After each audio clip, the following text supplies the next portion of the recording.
We wanted to try to share with you a little bit about an event we've got coming up.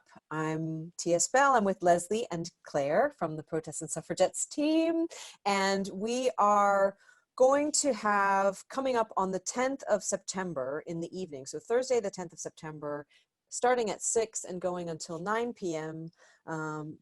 British summertime, we're going to have a Wikipedia workshop, and we've been really delighted, I think I can say, to be partnering with Wikimedia UK. This will be, I've actually forgotten how many, is this our fourth Wikipedia workshop, working with Wiki UK, and the training is going to be provided by Dr. Sarah Thomas, and we'll speak maybe a little bit more about her as we go through this few minutes. But we just wanted to share a little bit about why we think working, like our project, why we think working with Wikipedia is so important, like the role and kind of the opportunities that we found as Wikipedia editors. So I don't know, Lesley, if you want to maybe share a little bit more about that. Sure, thanks, Tara. One of the things about Wikipedia is that it suffers from a fairly major gender balance. The number of women's biographies remains spectacularly low. It's less than 20% still, though it increases all the time. It's just slowly. And we are finding new and amazing women that we can add to these all of the time. So that's one of the great things. But once even if we only get the basic information about a woman up onto Wikipedia, just by being there, it means that people know that she's available, that there's more to research in the area. And so we found all of these fantastic suffragettes, the local activists, the working class women who have done fantastic things for the people of Scotland and the rest of the UK, and we've been able to make them available to a wider number of people than we would have been able to if we had just done our fantastic art walks, or even just from our own blog, because Wikipedia has such a wide reach. And Claire can show you how that works with some of our particular women that we've written pages for. Awesome. I'm going to show you a page about a lady called Mary Jeff, who we've researched as part of our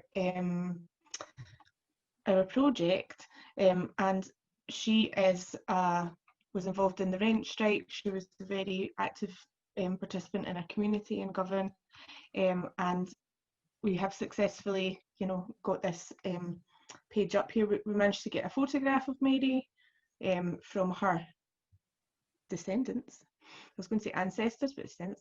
And in a lovely twist, some people have translated Mary Jeff into other languages that are not English.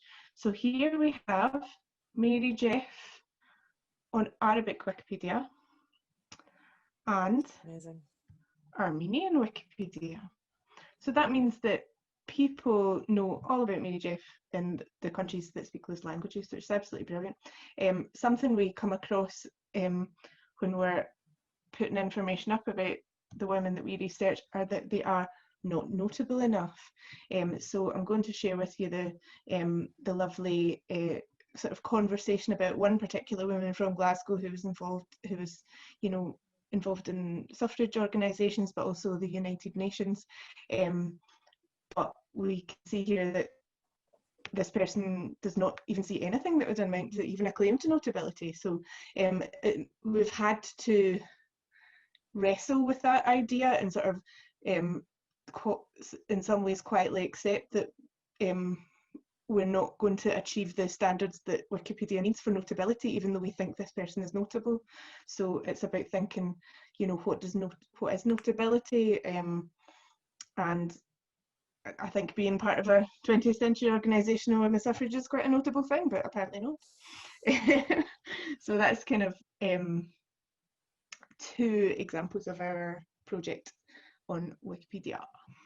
And I think it's also, so we've also been really I think, really fortunate to be partnering with Wikimedia UK in everything that we're doing. So in a way, you know, the great Wikipedia in general is aware, obviously, that there, you know, there needs to be more women, a more diverse bunch of people who are editors, and a more diverse bunch of people who are represented on Wikipedia broadly. So, but within that, yeah, I think the issue of notability is one that, which is kind of Wikipedia's own sort of threshold for what is considered, yeah, important enough to come on to the encyclopedia, is something that is, yeah, we are often kind of discussing that, aren't we? And kind of finding ways to sort of work around the fact that a lot of the women, or a lot of the people that we're researching, are not ones who were necessarily considered to be notable by the press at the time when they were living. So therefore there's not as much written about them, etc. So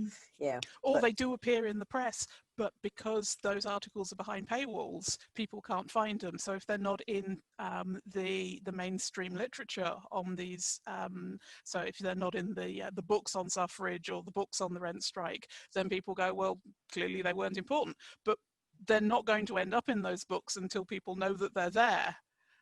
So you've got that sort of chicken and egg problem, which we're trying to try.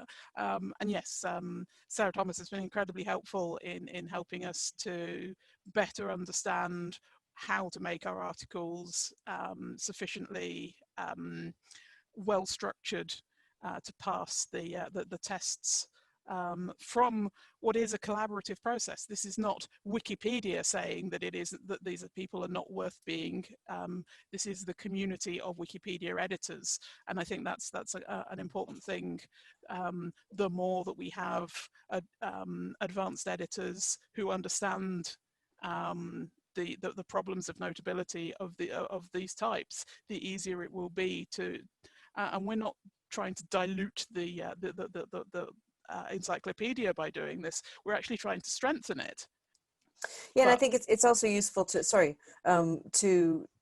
to remember. It's something that I am constantly trying to remind myself, something that was said at the Wikimedia UK AGM, because we were invited to speak as a lightning talk, and one of the other speakers was saying that a lot of what is considered to be like very sort of precisely enacted in terms of what happens on Wikipedia they are guidelines. You know, they literally are guidelines, which are actually in a state of continual development and flux. Like, it's not a finished product, Wikipedia. It's something, I mean, I don't know if that's what you gathered from that same yeah, absolutely. And because it is a community that's developing those guidelines, we need to, in some respects, become part of that community. Yeah, good point. And one of the ways that we can do that is by increasing the number of people who are editing in the spaces that we enjoy, but also we do, I think, need to move forward and become a little bit more involved in the more overarching structure in our copious free time.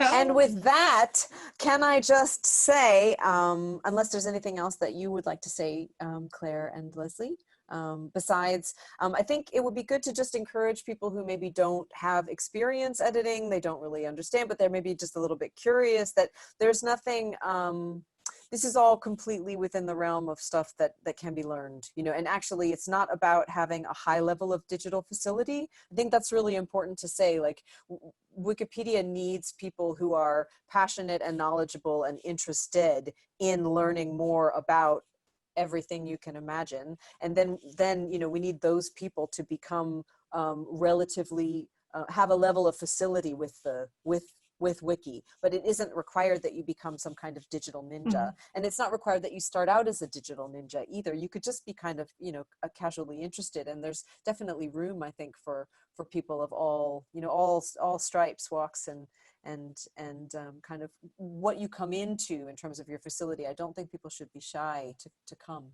So I think it's our job to sort of empower people to do that. So if we were doing a Wikipedia workshop, it is empowering people and giving people the practice and giving them the tips and tricks.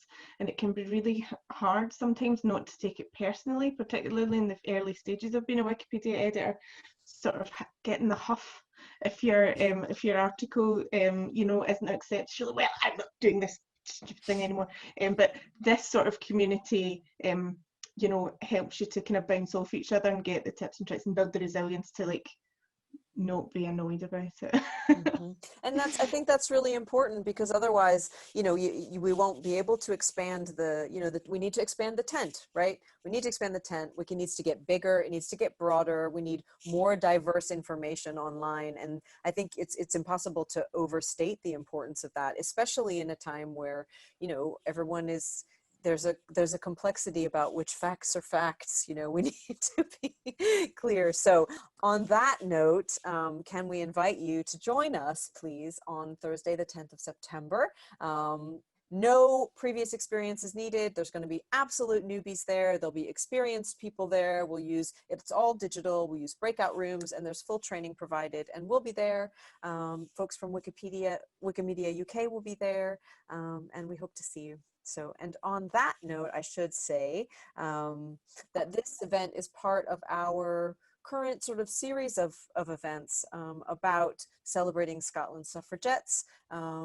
We have currently a crowdfunder, which is happening through the 14th of September. And we would invite you to come and check out our page. Yes, check out our page. And have a wee nose. We've got zines and posters, and obviously our desire is quite similar to working with this Wikipedia workshop. Our desire is to increase the amount of knowledge available about Scottish suffragettes and Scottish women activists online. This crowdfunder is specifically looking at how we can do that within an educational setting by producing some very bespoke sort of playing cards and zines and other good bumps. So we hope to see you on the 10th of September.